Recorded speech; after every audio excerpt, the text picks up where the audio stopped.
On the streets of Hong Kong, free speech in action. This former British colony was promised limited autonomy after the handover to China in 1997. But this is what Hong Kongers think of Beijing's one country, two systems style of government.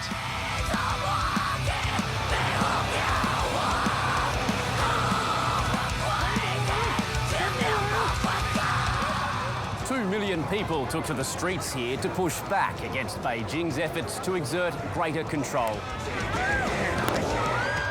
But these Hong Kong protests could be just a prelude to an even greater confrontation over the island of Taiwan. China's Communist Party regards it as a province that must be brought under Beijing's control, even if that means using military force.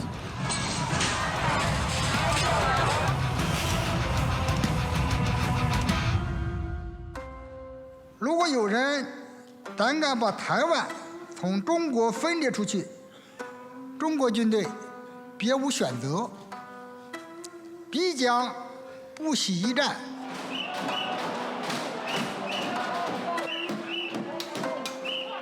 And the Taiwanese people are seeing all this phenomena that the Chinese are getting tighter control of Hong Kong. And if China is willing to use a military means to go against Taiwan, I think the people understand that fighting against China is the ultimate way to go.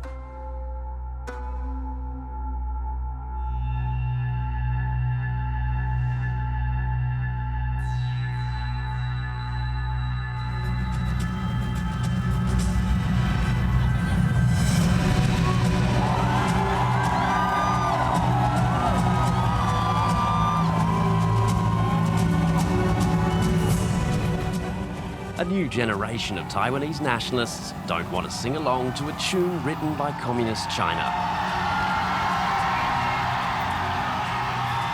Leading the charge, Freddie Lim, frontman of band Phonic, independence activist, banned from playing in Hong Kong. He also happens to be a member of Taiwan's parliament.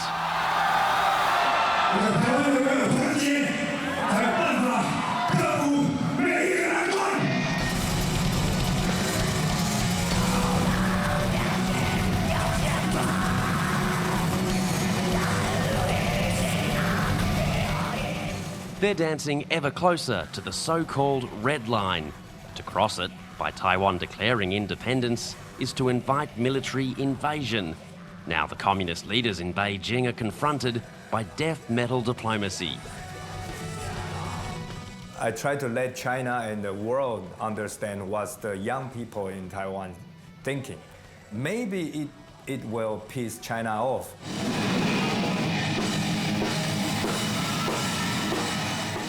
Freddie Lim has harnessed the political power of youth, a generation that increasingly identifies themselves as Taiwanese, not Chinese. He sailed into Parliament off the back of a 2014 mass protest called the Sunflower Movement. Students fearing Beijing's influence successfully derailed government plans to forge closer trade ties with China. After 2014, after the Sunflower Movement, that it shows Taiwan's young people will never want to be a part of China in the future.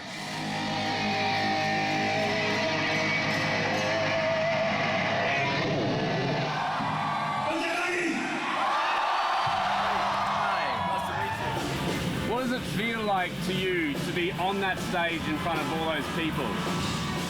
I feel like I can change the world. Yeah, because I think all the audience are with me.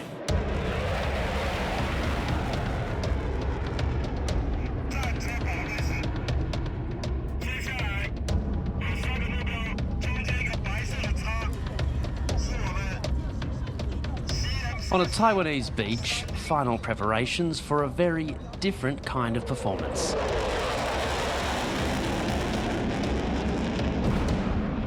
This annual drill by Taiwan's military is a full dress rehearsal for catastrophe, fighting off an invasion by China's People's Liberation Army. 所以我们有信心，也有能力，让中共犯台的这个行动失败。 Taiwan's been self-ruled for 70 years since Chiang Kai-shek and his national army fled here after losing China's civil war to the communists. For Beijing, the island is unfinished business.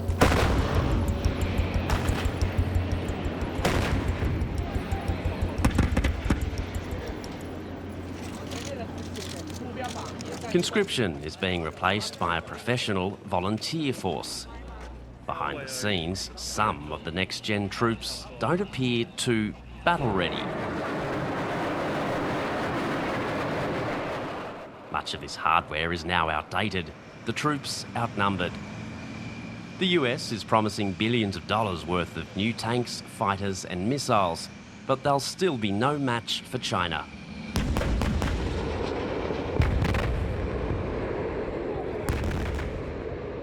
China is building warships at unprecedented rates for peacetime, and its navy is now challenging US dominance of these waters.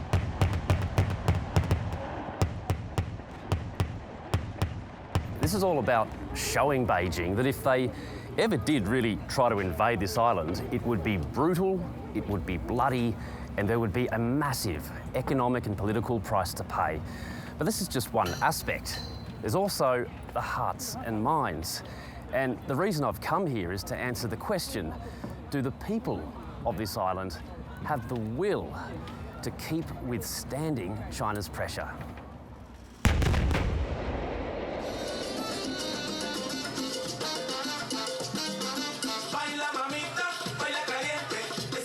These days, rock star Freddie Lim moves to a very different beat.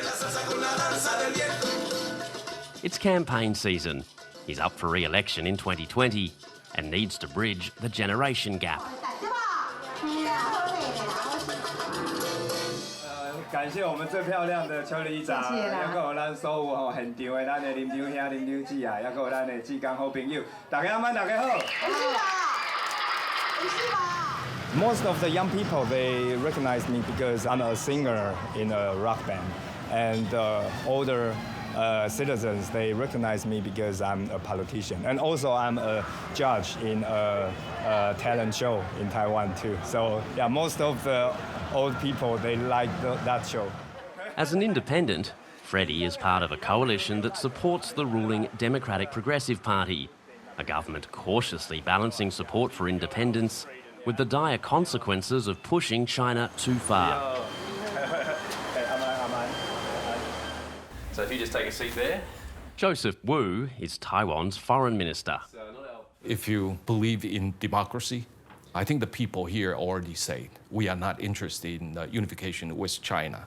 But of course, we understand our responsibilities in preventing war from taking place on our part. And the current government, ever since 2016 when we took over, we are taking a very prudent approach toward China. We try to prevent China from having an excuse to go after Taiwan militarily.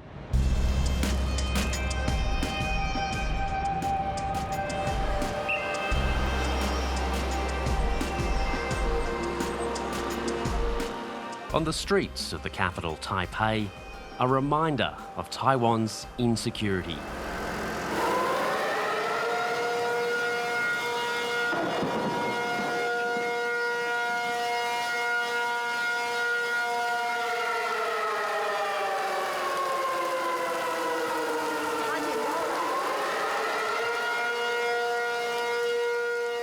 "70 years since the war, and the island still prepares for a Chinese attack. The annual air raid drills now have an added urgency. China's growing arsenal of missiles could obliterate this city with just a few minutes' warning." This is really eerie, I gotta say. This bustling metropolis has just turned into a ghost town when these air raid sirens began. And admittedly, the tropical storm had a big part of driving everybody inside. But we're now being told by the police that we need to go inside as well. Genuine practice. Please get inside. Genuine. A plainclothes policewoman spells out the rules. Any violation will be fined Okay. between 30,000 and 150,000. Right, it's pretty. Just for Europe. I see. It's pretty. Everyone's got to take it pretty seriously. Yes, we have to take it seriously. Yeah. Yes. We can live in a really liberal country, but even the government cannot guarantee that everything will be fine. The peace Yep. will last forever. So we have to make preparation for this. After half an hour, the all clear sounds, and life, for most, goes on.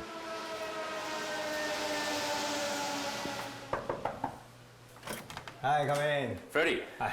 Good Nice to see you meet again. This is it's quite an office. It wasn't Yeah. quite what I expected. You got David Bowie on the wall. Yeah, I try to remain as a musician too. Freddie Lim has taken an unconventional path to politics. Aside from his death metal gig, he also led Amnesty International in Taiwan. For inspiration, he turns to one of Beijing's targets, Tibet's spiritual leader in exile. You look at the image behind me is Dalai Lama, because I always when I get nervous or when I cannot find the right decision, I always think about Dalai Lama.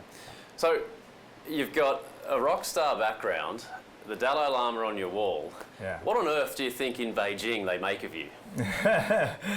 I don't think they like me. The Chinese government just try to push the red lines every time when we hold back. They just again and again. Then now there's no lines. There's just about if you do anything, then I'll kick your ass.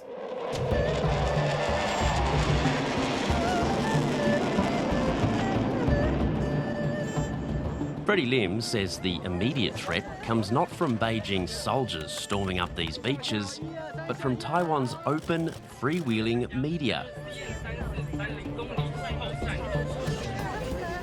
As a member of Parliament's Defence and Security Committee, he warns some news outlets with links to China relentlessly push a defeatist message, that reunification is inevitable. I worry about it very much, especially in the last 2 or 3 years, that I can see those medias who got billions of dollars from China, they try to brainwash Taiwanese people and try to make good images on China. They try to avoid to people to know what happened in Tibet and Xinjiang in Hong Kong. Freddie and the National Security Committee are even looking to Australia for help. The Australian government, now you have the anti-interference law, and we try to know all the other countries, how they do, and try to start the conversation between Taiwan, Japan, Australia, and the US if we want to have an international mechanism together. Yeah. In the course of last year, we have seen the Chinese is also engaged in disinformation campaign against various government institutions to create a distrust in the government and to create a distrust in the democratic institutions. Is it working? Are you worried it's working? We worry because it's been deeply entrenched.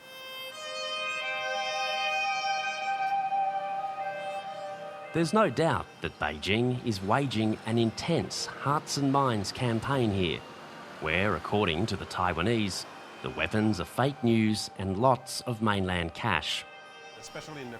J. Michael Cole is a former Canadian intelligence officer who stepped out of the shadows and is now a Taipei-based security analyst. It's a huge intellectual challenge to try to connect the dots and make sense of what's going on.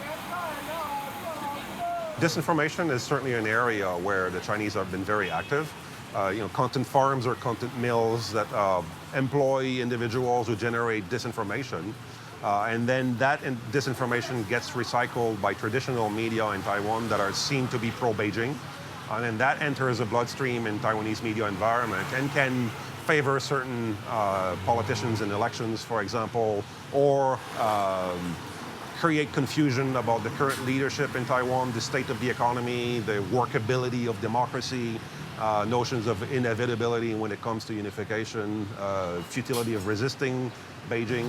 And they're mass media, are they? They're popular media in Taiwan. Absolutely, yes. There's one major group that controls television, print, magazines, whose owner has been making a fortune in China, and it has been revealed that the Chinese government has been funding one of the related companies to the order of hundreds of millions of American dollars over the past decade or so. I don't want to name them because they have threatened to sue people who said that they're Beijing mouthpieces. But a recent UK Financial Times investigation has named them the Want Group, owners of the influential China Times and the CTI TV channel. Journalists working at the pro-Beijing outlets reportedly told the Financial Times their editors take orders directly from the Chinese government. The Want Group denies the allegations.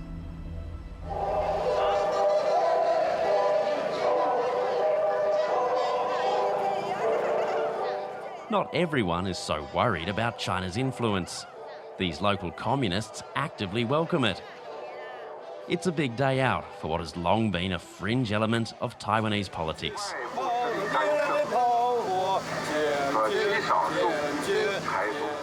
During the decades of martial law, such overt displays of support for the People's Republic would have ended in jail or worse.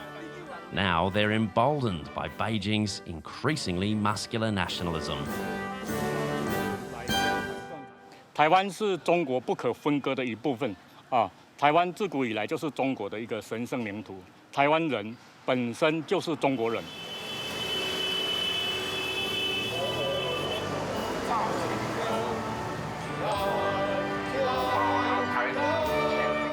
Today, Taiwan is a boisterous democracy, and Communist leader Wei Min-ren sees no contradiction in exercising his freedom of speech to support a regime where such freedoms are not tolerated.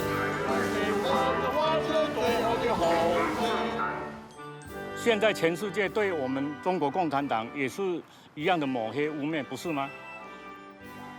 所以，在争取言论自由，照理讲是我们中国共产党、我们中国人民的天生与生俱来的权利跟自由啊。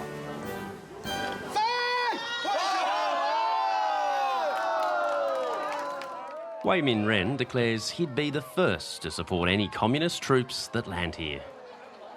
不管是和平统一也好，不管是武力统一也好，我跟你讲，我们绝对支持。我们拥护中国共产党，支持中华人民共和国来统一台湾，早日实施。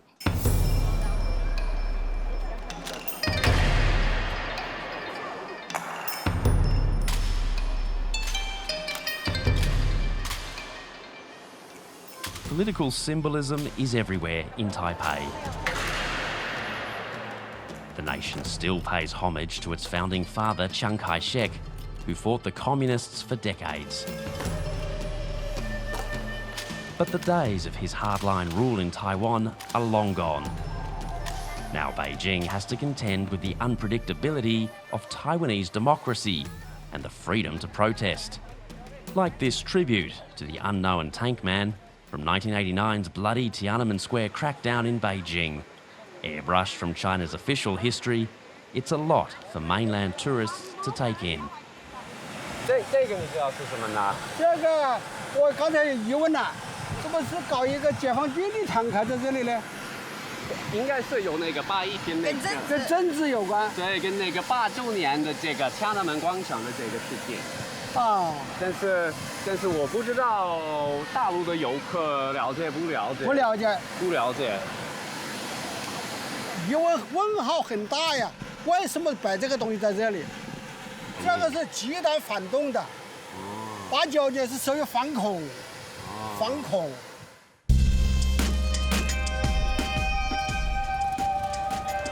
Military tensions are escalating. But there's a bigger campaign being waged on the economic front.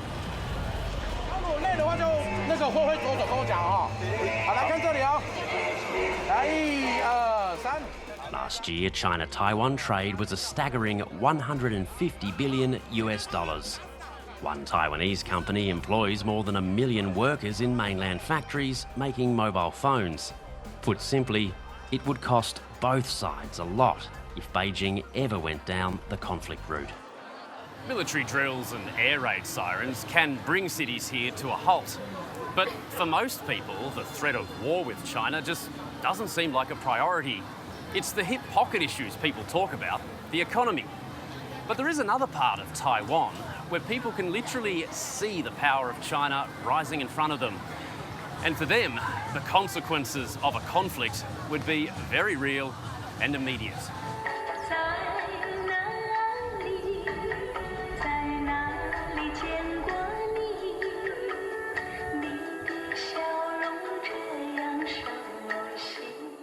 This is the view from the Taiwanese islands of Kinmen. Rising up on the mainland, the Chinese city of Xiamen. It's here that the nationalists of Chiang Kai-shek halted the march of Mao's communists, repelling an invasion in 1949.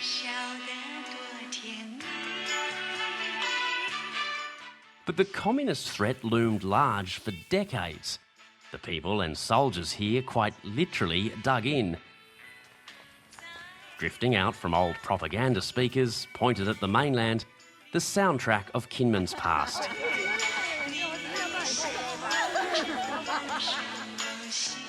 The soothing melodies of Taiwan's most beloved pop star, intended to both seduce and annoy the mainlanders. These days, the volume's dialed down. Nostalgia has replaced hostility, and these obsolete fortifications have been surrendered to tourism from the mainland.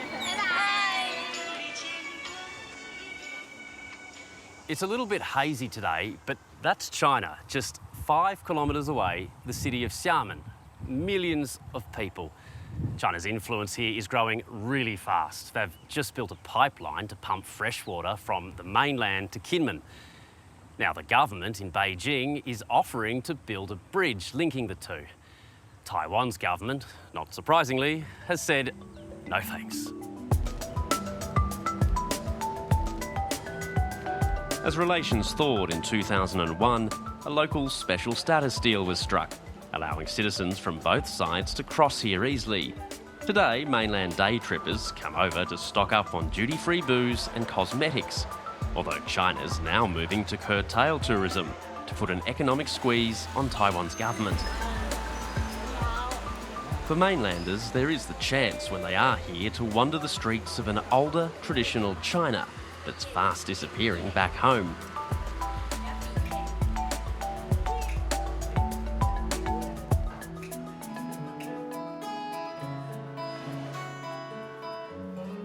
It's the slower pace that's kept tea shop owner Wang Ling in Kinmen. She's a local, but her husband, Xu Ran, is not just from China, but from its capital, Beijing.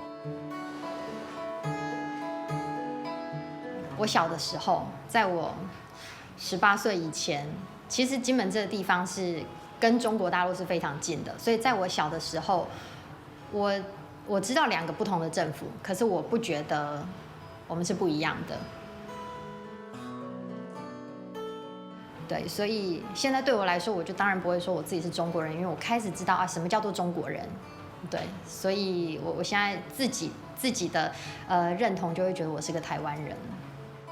On the mainland, the idea that Taiwan is an inseparable part of China is taught and reinforced from a young age. But Wang Ling says politics hasn't got in the way of their marriage. 所以这确实是一件很奇怪的事，但是我觉得，能够跟他在一起，其实我觉得是因为性格的关系。Xu Ran can live here, but he's forbidden from taking Taiwanese citizenship if he ever wants to return home again. 我爸妈不太希望我来金门，但是他尊重我的决定。会讨论，但是不是很多的。我对政治没有兴趣，但是当然会讨论，偶尔会讨论。没有什么，你刚问会不会有什么不一样的或者争吵？没有，对。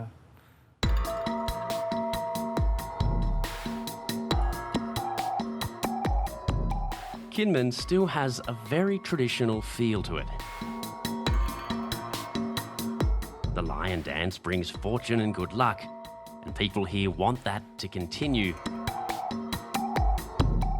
But many, particularly the older generations, believe proximity to China may mean future compromise.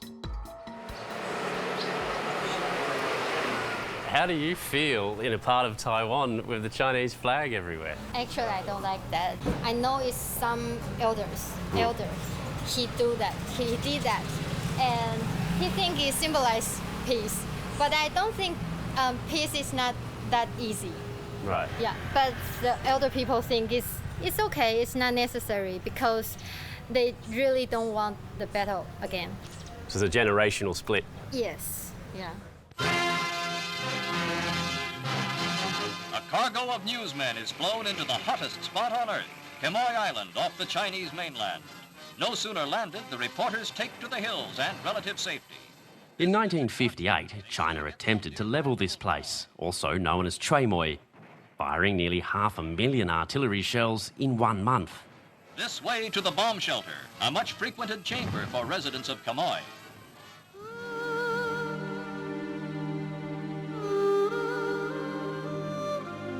Failing to dislodge the Taiwanese, the communists then shelled Kinmen every second day for 20 years, with Taiwan returning fire on alternate days.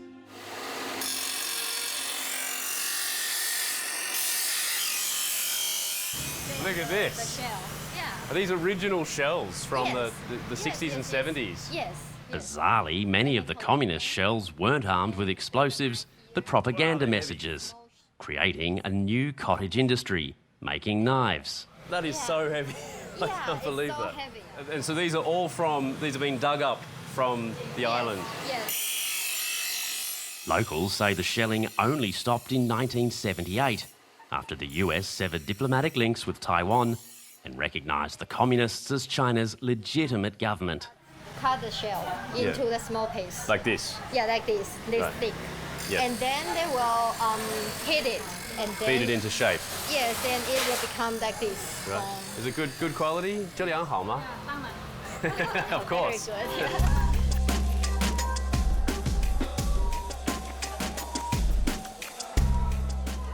No one seriously believes Kinmen could hold out against the might of the People's Republic.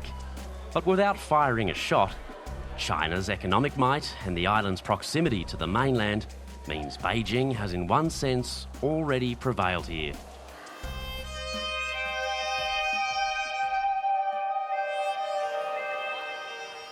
Wang Ling and many other young locals now fear the hard logic of realpolitik, that their island home is ultimately expendable, a political bargaining chip that Taiwan might one day trade in return for peace with China.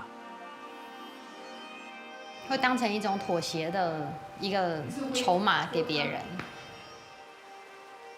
我其实很担心这件事，我也在想，如果到了那一天，我还要不要在这边生活？可是我觉得这个是一个很难的问题，就是我出生长大在这边。They've watched Hong Kong and seen broken promises for democracy. 如果是我的话，就是如果中国就真的进来到这边了，哇，我可能会搬走哎。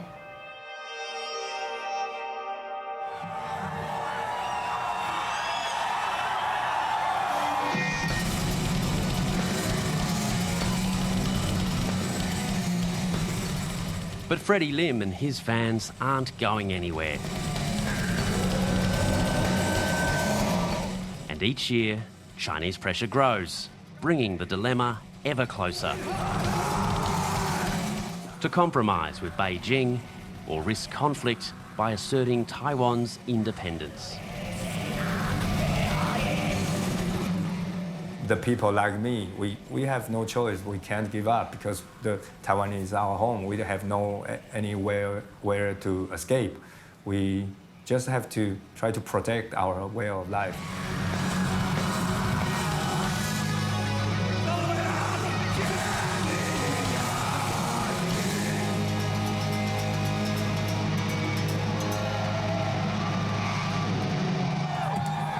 哪里？